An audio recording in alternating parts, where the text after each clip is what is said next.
amaloota namoota si jibbanii hiriyaa kan kee fakkaatanii argaa kan kee hin fedhan ija tan ta'e keessa si ilaaluu hin fedhan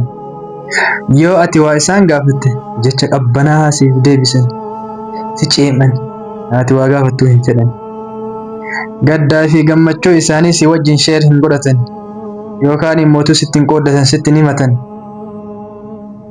sitti taphatan karaa kallattii hin tahiniin kallattii ati hin beekiniin sitti taphatanii siin jedha abbaa nagaya si gaafachuuf yookaan si wajjin taphachuudhaaf hin ariifatan si ceeman sirra dheessan kana hundumaa caalaa kan nama ajaa'ibu kan nama dhibu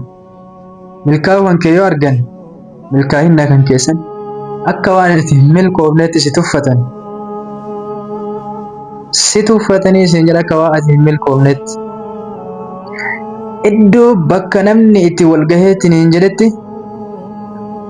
yoo si arganiitiin hin jedhan akka waan ati hin jirretti si ilaalan si tuffatan gadiin si deeman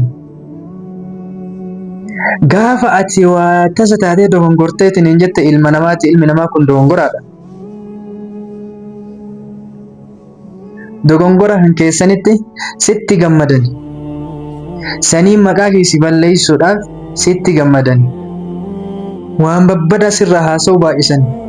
hamtuu sirraa dubbatan nama hundaanuu wal geennaan nama si beeku hundaanuu wal geennaan hamtuma kan kee sirraa dubbatan bakka namni baay'atu yoo si argan si salphisuudhaaf yaalan yeroo baay'ee si salphisuudhaaf yaalanii kanaaf hiriyaa akkasiidha nama akkasiidha irraa fagaadhu jiraadhu kophaa hin kee jiraadhu nagaa hin jiraadhu wassalaamu alaikum warahmatullah